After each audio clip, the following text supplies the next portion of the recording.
Chapter 13. Walking along the road gave him a euphoric feeling.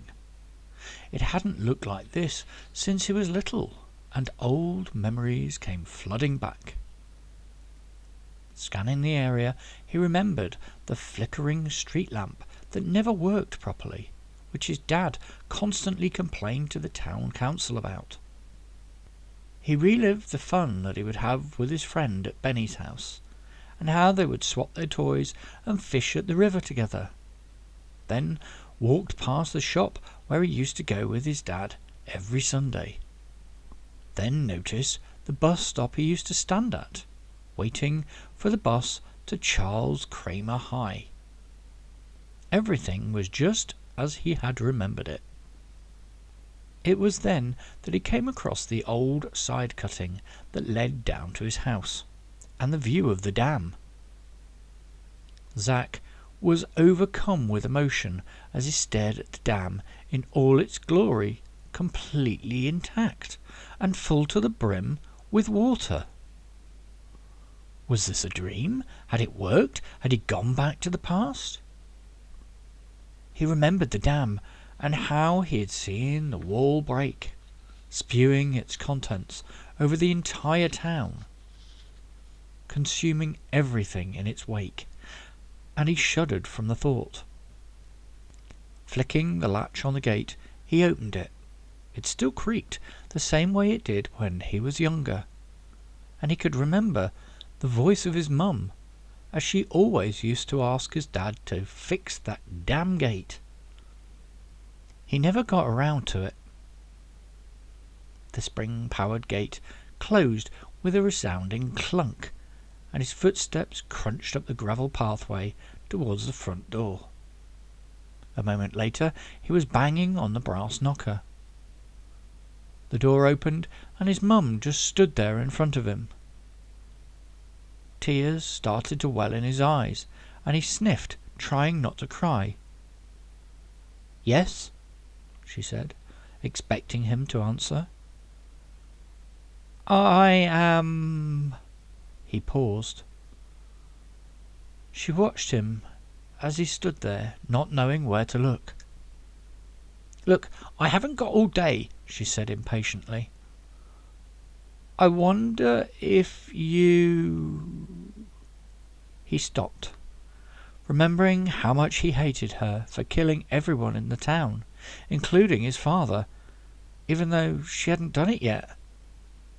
He loved her and missed her very much. Zack wondered if there was something he could do to stop it from happening. "If you've come to sell me something, I'm not interested," she replied, starting to close the door. He looked at the floor, apologized, and walked off down the pathway to the gate. This was going to be more difficult than he had imagined. At the end of the pathway he turned right and disappeared behind the hedge, walking straight into his father. His dad looked at him and stopped, staring. Zack stared too, and after a moment of stares, a whole silent conversation passed between them as they stood in the street. "Do I know you?" asked Mike.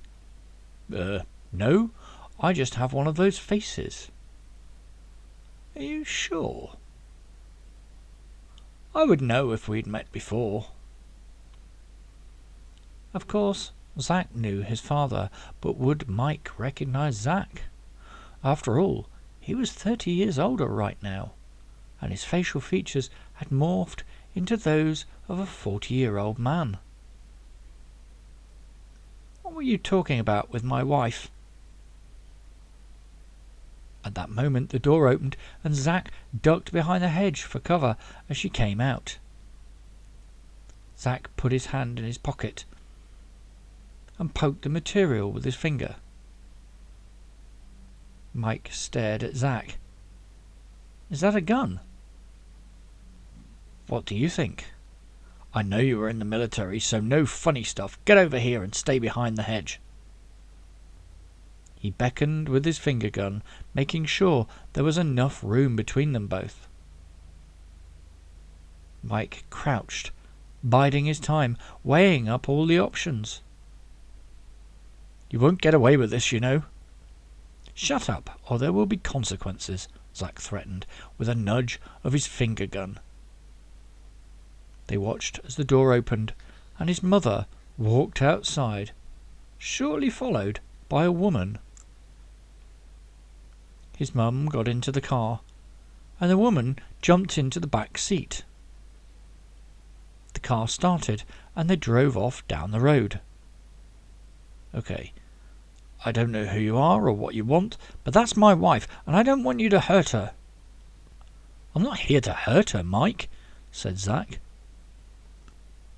"I'm from the government, sent to protect you from her and bring her in for questioning." "What? Why?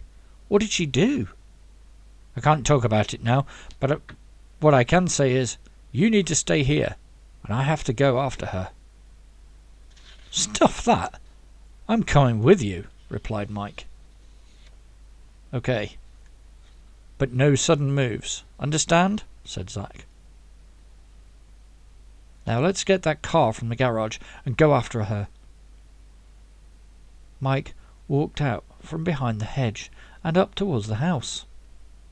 He opened the garage door, removed the tarpaulin, and jumped into the driver's seat.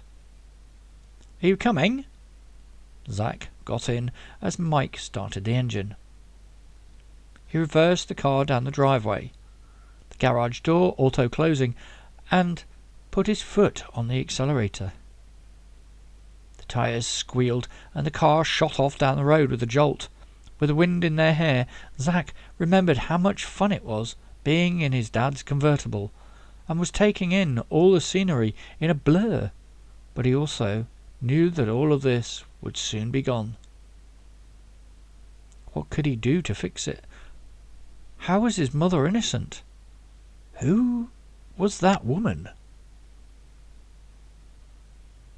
Lots of questions went through his head.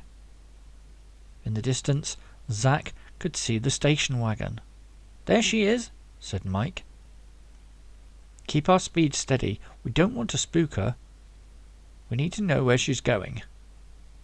"What did she do?" asked Mike. "It's classified." "But she's my wife." "Hey man, I signed the Official Secrets Act. I did my service. Tell me," Mike said, slowing down. "Why are you slowing down?" asked Zack. "Are you kidding me? She's my wife. I don't want her going to jail." "I'm not supposed to tell you this, but she's a material witness in a major incident, and the woman in the car with her is the prime suspect. We have to stay back and not be spotted for your wife's safety." "Well, why didn't you just say so?" In reality, Zack didn't have a clue who the woman was, but was quite proud of the story he had just told his father to get him on his side. Mike put his foot down on the pedal, and the car sped forwards through the traffic. Moments later, the main road forked right, and Rebecca's car turned off the main road towards the dam. "What are they doing? That doesn't go anywhere except to the dam. They'll spot us easily if we follow them. I have an idea." Mike slowed down deliberately, missing the turning, and drove past the side of the reservoir. About a mile down the road, at the opposite end of the reservoir, he pulled a vehicle over into a secluded spot, hiding the car underneath some trees. "Here, try these," said Mike, pulling a pair of binoculars out of the glove box. Looking across the vast expanse of water, Zack adjusted the focus dial and could see the car driving up to the security booth at the entrance of the dam. Rebecca got out and walked up to the guard.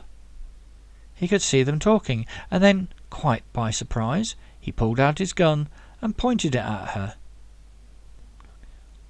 The window of the car wound down and an arm extended. There was a brief flash, and the security guard flinched as if he'd been shot. Zack expected the guard to fall on the floor, but something strange happened instead, and Zack was surprised when the guard walked into the security booth. The barrier to the reservoir opened and the car drove through. Zack couldn't believe his eyes. What on earth was going on? His mum's car went closer to the edge of the water. Rebecca got out and, grabbing a bag, walked onto the dam's gantry overlooking the town. She got halfway along the gantry and stopped in an almost mechanical movement, standing for a moment, motionless. Then something peculiar happened, and Rebecca turned 90 degrees on the spot and climbed down the ladder from the gantry towards the water specimen collection zone. Zack remembered seeing videos about this at school. This was the part of the dam where scientists and health officials would regularly check the water to ensure its safety for drinking and public use. As she climbed down the ladder with the rucksack on her back, he couldn't help wondering how he was supposed to stop this. She reached the bottom of the ladder and pulled off the backpack. Zack and Mike watched her put the backpack onto the gangway. She opened it and reached inside with both hands. Hoisting up the specimen retrieval chain, Rebecca attached the backpack and lowered it into the water. In a moment of panic, he realized what was going on. The package was a bomb, and his mother had just planted it. But what he couldn't understand was what had made his mum, the nicest person on the planet, turn into a terrorist. This explosion would be the worst thing that this town had seen, and the biggest atrocity that would rock the entire country, uniting future generations against terrorism. Little wonder she was convicted and put into a chemical coma to serve her sentence. Who was the woman in the back of the car? Perhaps she had something to do with this. She probably did. She had to. His mum isn't like this. It had to be that woman.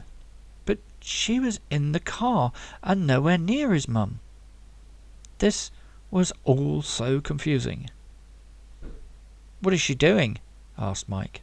"She's planting a bomb." "You're joking," said Mike in disbelief, looking Zack straight in the eye. "That'll kill everyone in the town. We've got to stop her." "That's why I'm here," said Zack, trying to reassure his father.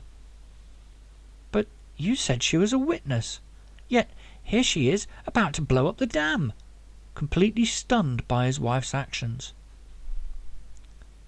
"I'm from the government. We lie for a living," replied Zack, pleased that his father now knew the truth about Rebecca. Mike got out the car and gave Zack the keys. "What are you doing?" asked Zack. "I'm going to warn my brother. He's a local cop, and with my army connections, I'll get them to fly in some troops and stop this." Zack got out. "Is it okay if I keep these?" he asked, holding up the binoculars. "Yes, have them," he said. "You've got to stop her. I'm going to my brother's house. He only lives up the road." Mike walked through the hedge and headed across the field towards his brother's house. Zack racked his brain. He was usually very good at figuring things out, but at the moment he was a little stuck. What should he do? Zack considered his options carefully. Call out to his mother? It sounded like a good idea, except she wouldn't hear him. Drive to the dam and disarm the bomb. Yes, that would be the best idea, and even if he couldn't disarm it, at least he could remove it from the water and drive it to a safe place. So that was the plan. Rain spattered on his face, and he wound up the window. Zack chucked the binoculars onto the passenger seat and pressed the button to put the convertible's roof up. He looked at the car's controls. This was not like the cars he usually drove. It had an engine, a stick, and no AI to drive it.